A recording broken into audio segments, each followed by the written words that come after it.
सर्वांसाठी सर्वांचं चांग भलं करण्यासाठी आपलं योगदान आणि बलिदान दिलेलं आहे। बहुजनाच्या चळवळीसाठी तुमच्या माझ्या पूर्वजांनी या ठिकाणी आपलं योगदान दिलेलं आहे।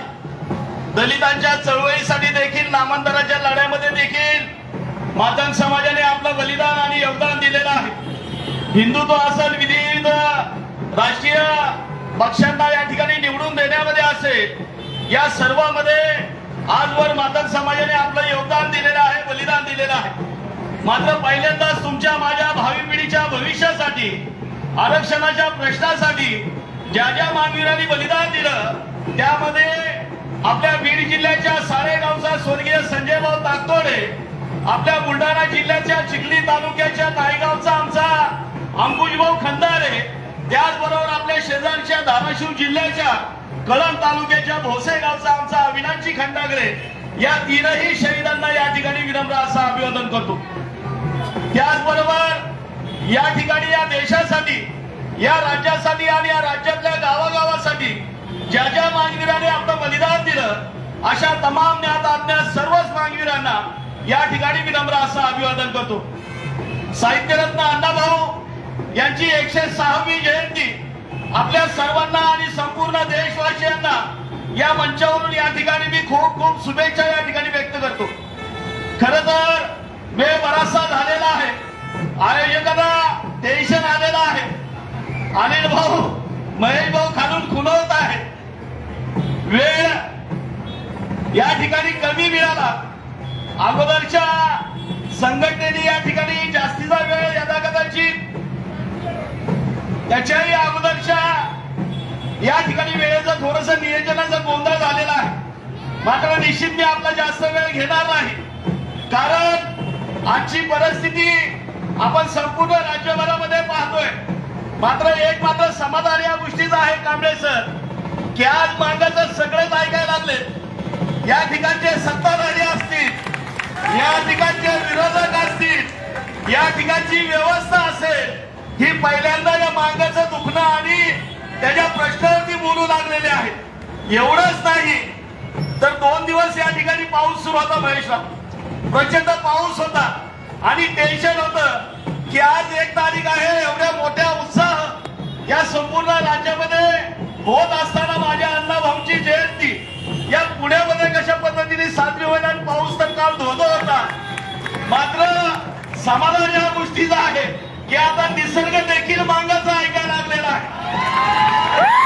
निश्चित या ठिकाणी निसर्गाने साथ दिलेली आहे, सर्व समाजाची साथ आहे आणि सुदैवाने आरक्षणाच्या प्रश्नावर इतरही समाज, जो सवर्ण आहे, जो ओबीसीतला आहे, तो देखील आज या प्रश्नावरती मातंग समाजाच्या बरोबरीने या ठिकाणी म्हणू लागलेला आहे की यांना आरक्षण मिळालं पाहिजे। आमची मागणी काय, गेल्या अनेक वर्षापासून या ठिकाणी सातत्याने आम्ही ही मागणी घेऊन रस्त्यावर उतरत असताना निश्चित गेले अनेक वर्ष या ठिकाणी आमच्यातलेही काही लोक होते, इतरही काही लोक होते, ते वेडा म्हणायचे, आम्ही उपोषण करायचो, लोक नावं ठेवायचे, आम्ही पोत्रत मोर्चे करायचो, लोक नावं ठेवायचे, आम्ही आसूड मोर्चे करायचो, आम्ही उपोषण करायचो, आम्ही पदयात्रा करायचो, आम्ही लोटांगणी यायचो, लोक नावं ठेवत होते, सगळेजण वेडा म्हणत होते।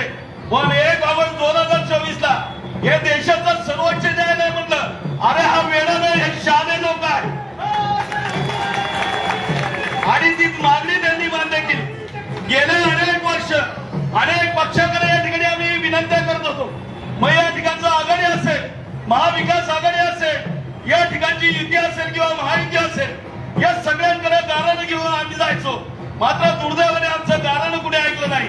शेवटी बाबासाहेबांच्या संविधानाने या मातंग समाजाचं दुखणं ऐकलं आणि तो निर्णय सर्वोच्च न्यायालयाने घेतला। निश्चित तो निर्णय झाल्यानंतर वाटलं होतं या ठिकाणी सगळे 59 बांधव एकत्र येऊन या ठिकाणी अंमलसामध्ये जे आरक्षण, जे आमच्या बाबासाहेबांनी दिलेल्या त्या आरक्षणाची योग्य पद्धतीने कुणालाही अन्याय न होता या ठिकाणी वाटणी करायला तयार होती। मात्र दुर्दैवाने काही 2-4 लोकांनी या ठिकाणी, काही समाजकंटकांनी, काही भेट मीडियाच्या माध्यमातून देखील या ठिकाणी समाजामध्ये वाद पसरवायला सुरुवात केली। मी अनेक मंच घालून सांगितलेलं आहे, की बाबा हा वाद या ठिकाणी योग्य नाही। या ठिकाणी आजवर हा समाज जो आज या ठिकाणी या व्यवस्थेमध्ये राहत असताना मातंग समाजाचं या ठिकाणी कुणाला दुखणं माहित नाही। तुमच्याशिवाय आमचं दुखणं कुणाला कळणार आहे? कारण मानवरीचे शेजारी महाडोल आहे, इथल्या व्यवस्थेला आमचे प्रश्न कळणार नाही, तुमच्याशिवाय आमचे प्रश्न कुणाला कळणार नाही। मात्र दुर्दैवाने या ठिकाणी ती परिस्थिती नाही। मी या पवित्र मंचावर देखील आवाहन करणार आहे की या ठिकाणी आम्ही आमचा वाटा मागत असताना इतर कुणाचाही तोटा झाला नाही पाहिजे, ही देखील आमची भूमिका आहे। या ठिकाणी आम्ही मानणं काय मानतोय की जे आरक्षणाची जे 13% शिक्षणातली, नोकरीतली, राजकीय आणि केंद्राच्या आणि राज्याच्या ज्या योजना आहेत त्यातली आम्ही 13%ची भाकरी, त्यातला 70 तुकडा मांगाच्या वाट्याचा आमच्या लोकसंख्येप्रमाणातला मागतोय ना। आम्ही कुठं अख्खी भाकरी मागतोय? आम्ही पूर्ण भाकरी मागितली का? नाही मागितली। आम्ही 70 तुकडा मागतोय आणि मग हा 70 तुकडा या ठिकाणी मागत असताना हा द्वेष कशाला या ठिकाणी, याचा प्रश्न मात्र या ठिकाणी मी आपल्या सर्वांना विचारतो। निश्चित या ठिकाणी 2-4 महिन्यामध्ये हा निर्णय लागणार आहे, वातावरण देखील शांत होणार आहे। मात्र आपण सर्वांनी हे लक्षात घेतलं पाहिजे, येणारी जी भावी पिढी आहे त्याच्यासमोर आम्ही दलितांचा इतिहास हा कशा पद्धतीने ठेवणार आहे की आम्ही आमच्या भावंडाचा देखील विचार करत नाही।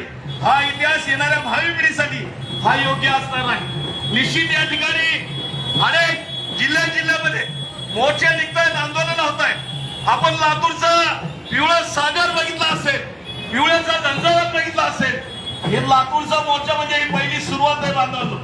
मी अनेक वेळा सांगितलेलं आहे की मागणी सगळ्यांचं बघितलंय, आता माग हा स्वतःच्या भावी पिढीच्या प्रश्नावर या ठिकाणी एकत्रित येऊ लागलेला आहे। आता झेंड्याचा प्रश्न राहिलेला नाही, दांड्याचा प्रश्न राहिला नाही, कारण पिढ्या खांदा आमचा होता, दांडा दुसऱ्याचा होता, झेंडा देखील दुसऱ्याचा होता। मात्र आज परिस्थिती अशी आहे की आज दांडा देखील मागायचा आहे आणि झेंडा देखील मागायचा आहे। निश्चित या ठिकाणी आपल्या सगळ्यांना मी विनंती करणार आहे की बाबांनो ही वेळ समजून घ्या, ही वेळ फार महत्वाची आहे। जे या ठिकाणी ज्या क्षेत्रात असतील या प्रत्येकाने ही वेळ लक्षात घेतली पाहिजे। गेल्या 75 वर्ष आम्ही सामाजिक न्यायाच्या प्रतीक्षेमध्ये उभे आहोत। आताशी कुठेतरी तो न्याय मिळण्याची वेळ आलेली असताना आपण कुणीही स्वस्थ बसू नका, शांत बसू नका। तुम्ही आम्ही आज उद्या नसणार आहे, वेळ आणि ताकद तुमच्यामध्ये आलेली आहे, त्यामुळे आपण कुणीही स्वस्थ बसू नका।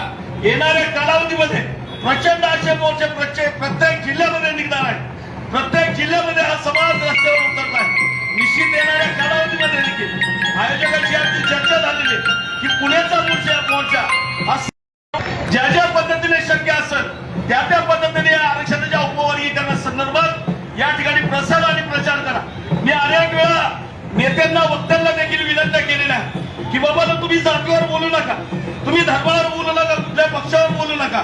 तुम्हाला जी टीका करायची ती व्यक्तीने जर टीका केली तर व्यक्तीवर बोला, मात्र जास्तीत जास्त प्रबोधन केवळ आरक्षणाच्या विषयावर करा।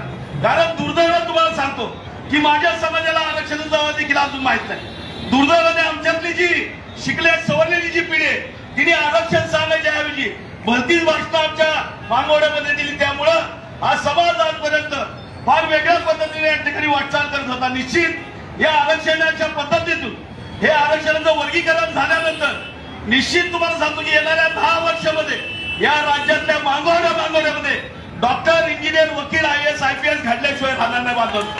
ही वेळ फार महत्वाची, प्रचंड सोचले नाही, मागं एवढं कोणी सोचलं नाही। या देशासाठी 1952 पर्यंत या मातंग समाजाने हजेरी दिलेली, नुसती गुन्हेगार जात नुसतं बोलण्यामध्ये अर्थ नाही, 3 वेळच्या हजेऱ्या कार होत्या, त्याच्यातून हा समाज सगळा बर्बाद झालेला आहे, सर्व उद्ध्वस्त हा समाज झालेला आहे। आम्हाला हजेऱ्या सुरू झाल्या, 81ला आणखी 300 जातीला हजेरी सुरू झाली आणि मातंग समाजाची हजेरी सुरू झाली।